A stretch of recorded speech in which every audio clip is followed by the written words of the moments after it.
And with this, let's moving forward for our next fireside chat, bridging the customer gap, empowering customers to maximize value through training.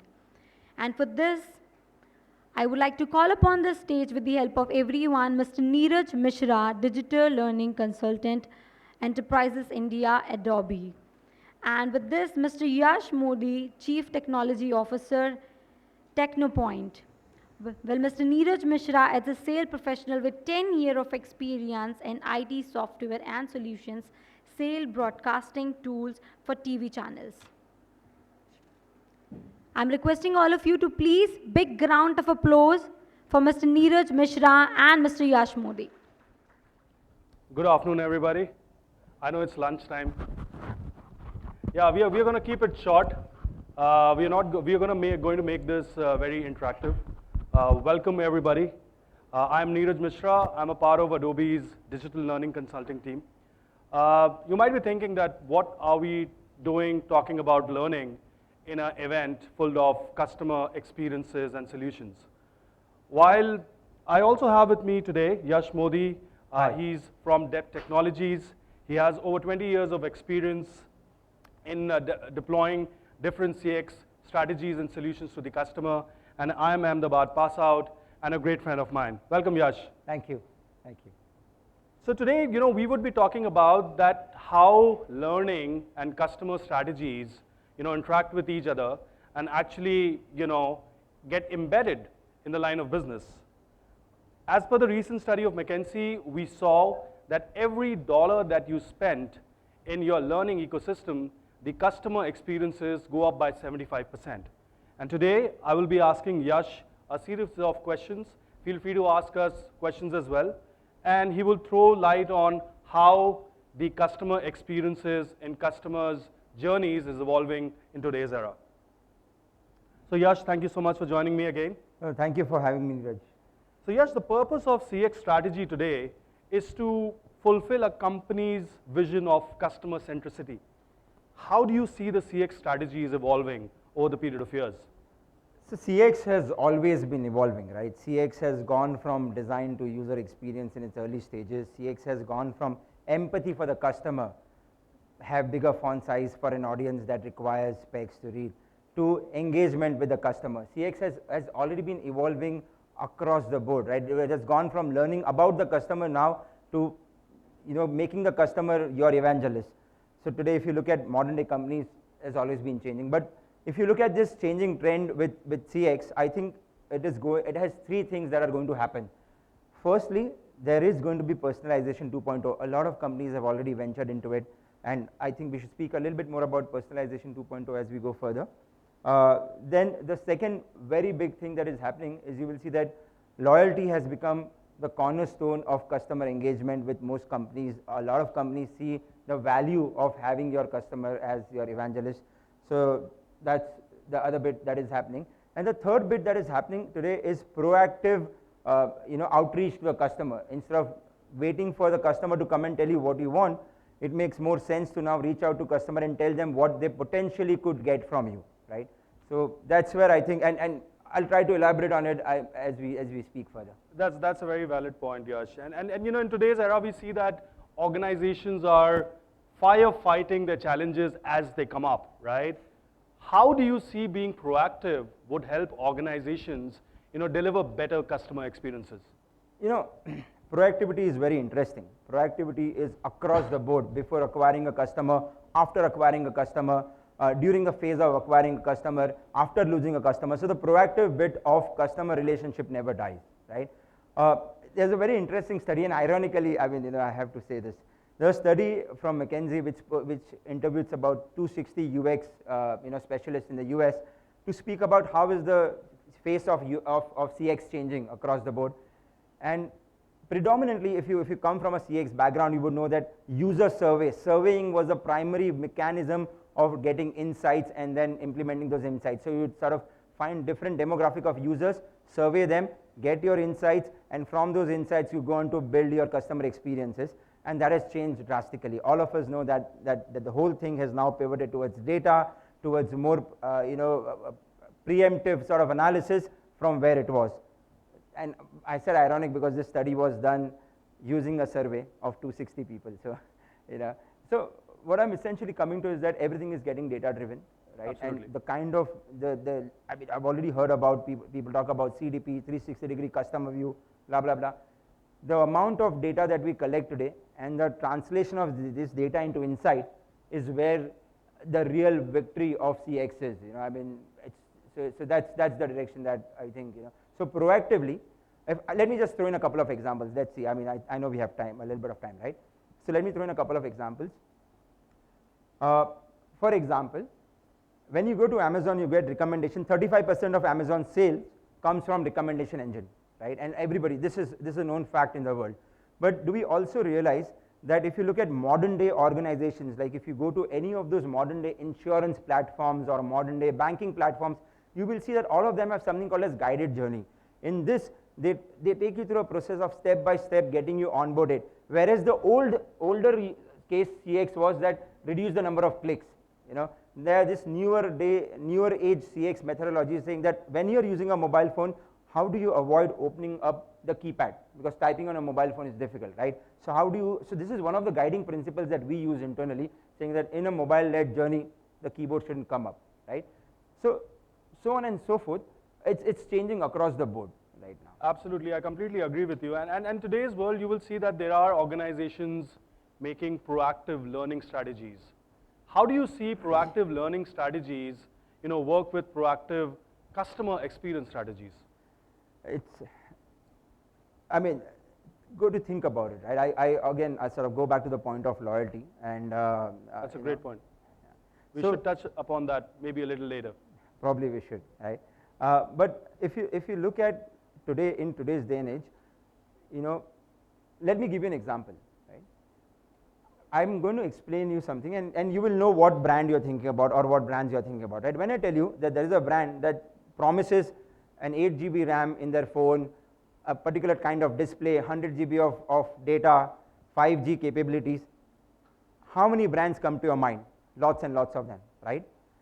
But when I speak to you about some other brand, right, which does not talk about specification at all, you know which brand I'm talking about. So when you look at Apple versus any of those Android players that you see there, anybody who sold their products on specification has lost out. So data is also very tricky, right? Proactiveness is very tricky. Assuming that the customer wants more RAM, assuming that the customer wants more hard drive memory, is a very bad way of taking data-driven decisions or presenting a customer with a use case that is not. So there's a lot of emotional intelligence that is involved in a decision of purchase, especially on products like insurance or a big ticket electronic product, and then tapping into that sort of emotional intelligence of the customer rather than competing on facts is one of the key things that modern day CX, proactive sort of outreach to customer. I mean, people have gone as far as getting and collecting data whether a customer likes a dog or a cat, right? If a customer likes a dog, then place the product with a dog.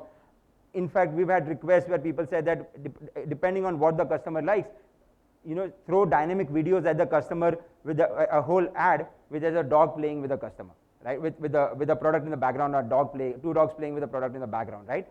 So building your brand identity or a product identity with the customer is changing now. It's no longer direct customer preference. And another example, I just sort of throw in one more example here.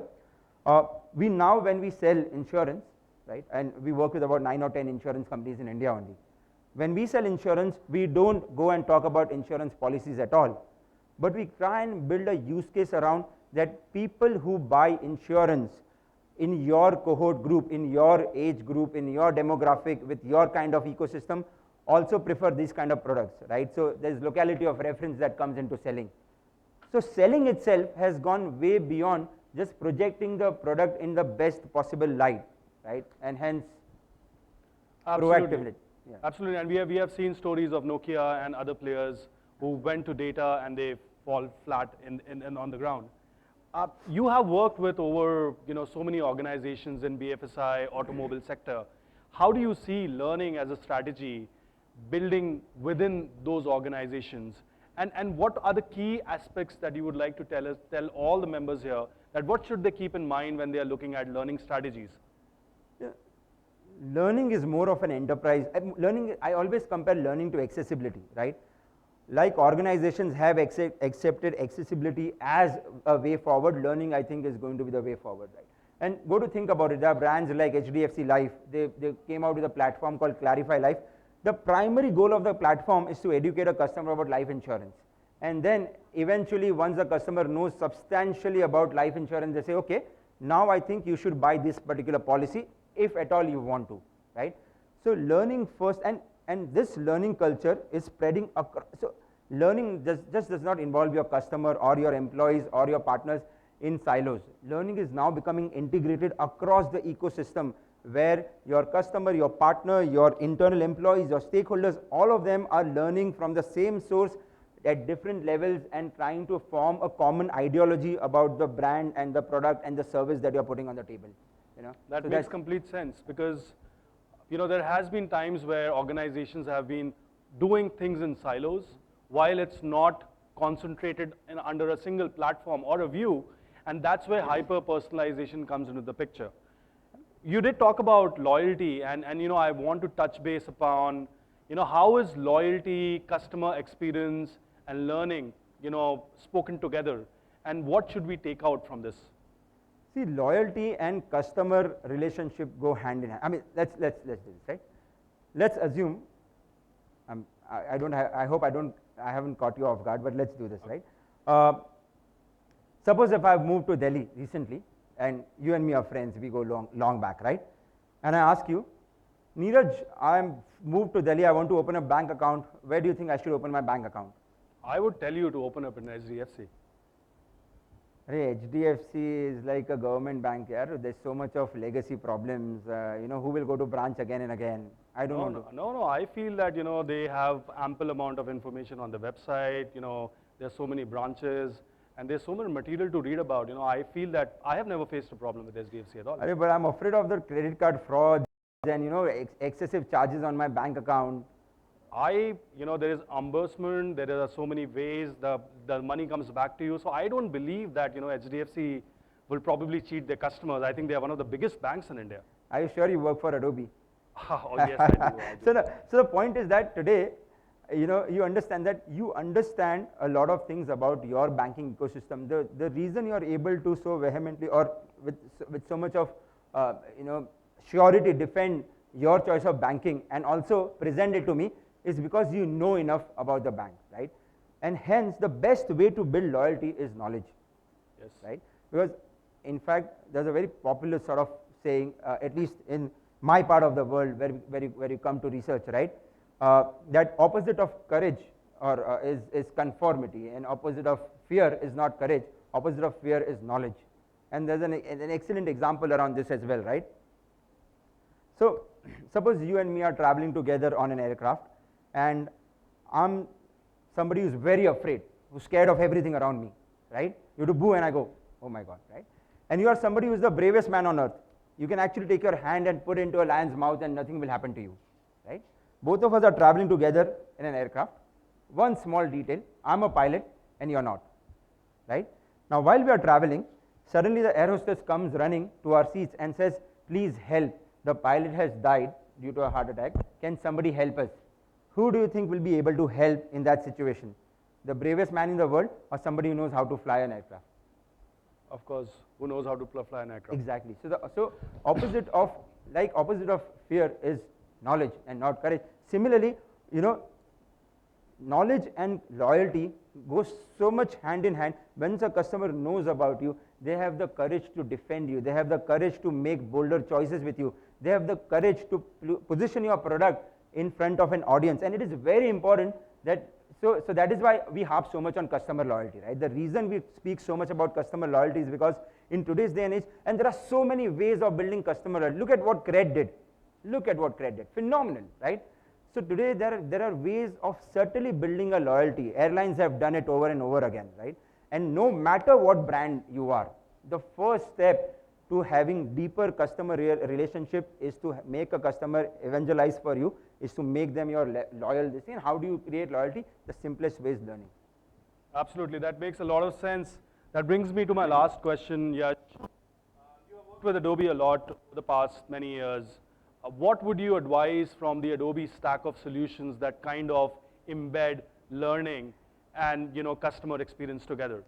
I mean, of course, you know, keeping the Adobe stack aside, I come from a hardcore research background, right? I mean, one of my key jobs is research, filing for patents, and doing product evaluations and stuff like that. So right now, I would rather want to speak a little more generically, and hope that that's okay. Is that when you choose a product, there are certain guiding principles of choosing a product. Right? One of the key principles that we always put on table is, in today's day and age, don't build what you can buy, don't buy what you can rent, right? Because today, if you had to build a platform, one, you would take years to do it. Second, the platforms which are available readily today that can solve known problems. And third, what you can do with SaaS today. What you can do with SaaS today is something. What does SaaS come with, right? It comes with 24/7 uptime. It comes with 24/7 monitoring. It comes with guaranteed security cover, and it comes with coverage. It comes with performance. So SaaS-based platforms have really evolved in today's market to take over. I mean, look at the world of CRM, look at the world of CMS, look at the world of now learning, right? So for me, the whole SaaS-based learning module is essentially where the next wave of learning and integrating the ability to integrate the SaaS-based learning module into all the different aspects of your business, be it your CRM, be it your CDP, be it any other aspect. That's where it is going to go, right? In fact, we are working with a US-based company right now, and you know it. I'm not naming them right now, where we are trying to create feedback loop from customer background, from customer learning. So when a customer so we've created 30-second learning clips. So when a customer acquires a product, they see a 30-second learning clip, which then determines, and there are 3 levels of clips that we have: hard, easy, and very easy. So we start with varying levels of difficulty to determine what is the next clip that should be sent to customer. This is essentially to identify what parts of products do customers struggle with, what parts of products are customer liking more, what parts of products do customer need more information for, and this is guiding their entire sort of value proposition. Because, like I said, in today's day and age, personalization is not coming to the site and saying that last time you saw this product, please continue buying this product. Personalization has changed way beyond it. Personalization is ability to help a customer come in, identify the product, help them buy the product in the best possible manner, and help them retain the product beyond the life cycle of the sale process that you have on the screen, right? So bearing all of that in mind, I mean, I'm a big fan of Adobe LMS, right? I'm implementing it at multiple places. So maybe Learning Manager, yes, of course, is like my go-to solution when it comes to learning. Perfect, Yash. Thank you so much for your thoughtful session and your answering the questions. Just to give you a quick, a summary, that Adobe has a lot of solutions that cater to an end-to-end omni-channel digital experience. Plus, we have the complete deck of solutions that cater to digital learning as well.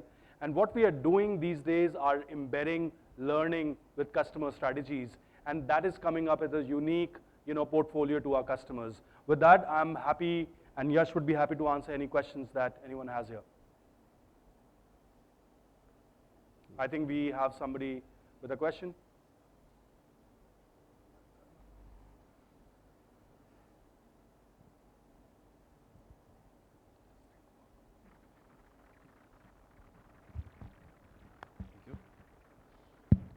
This is Nikhil Agarwal from Vector Scalar Technologies.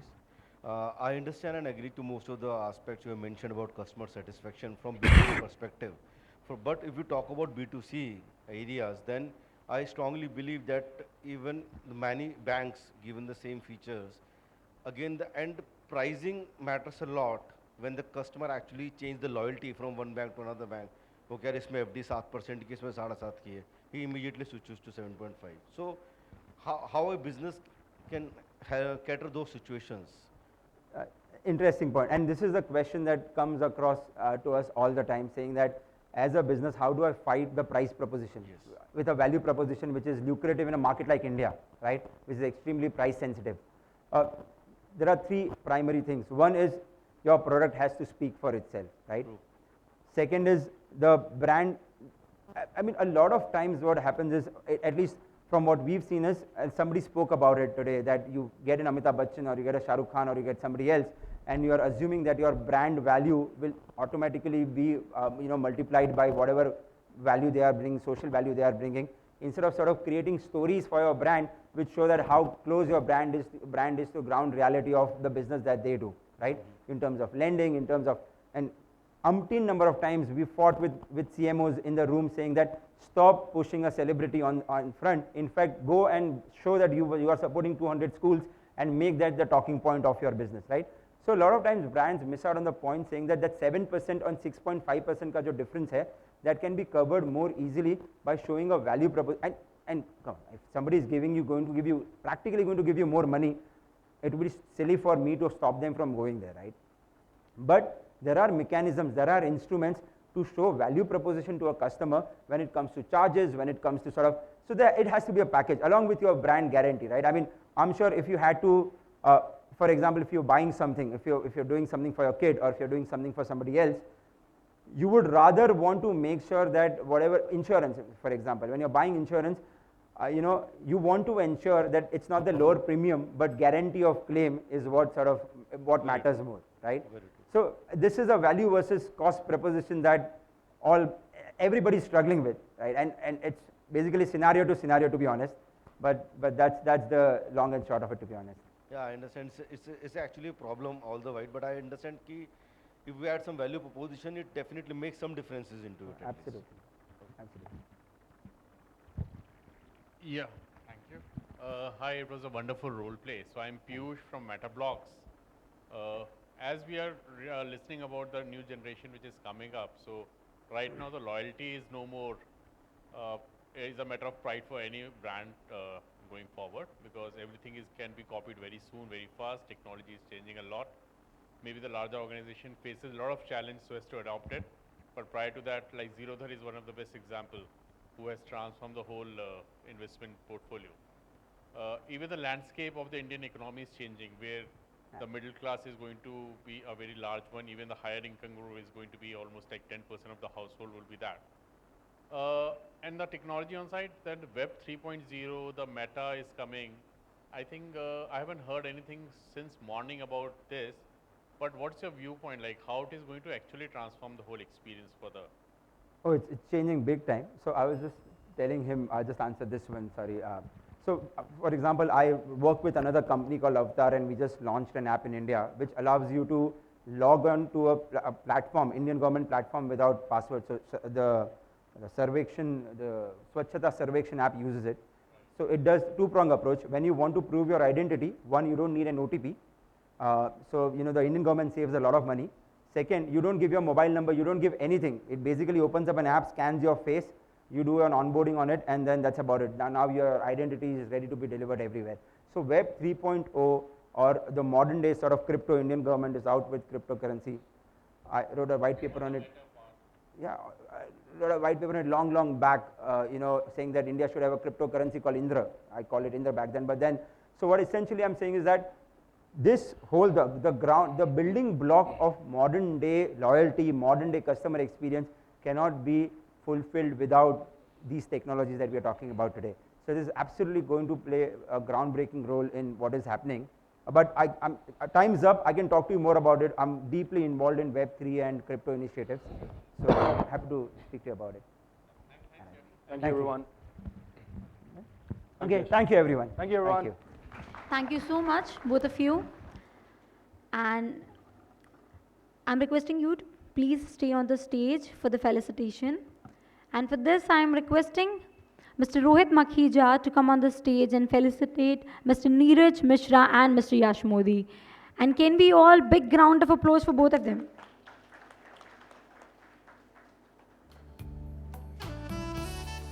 So I'm requesting first of all Mr. Rohit Makhija to kindly felicitate Mr. Neeraj Mishra.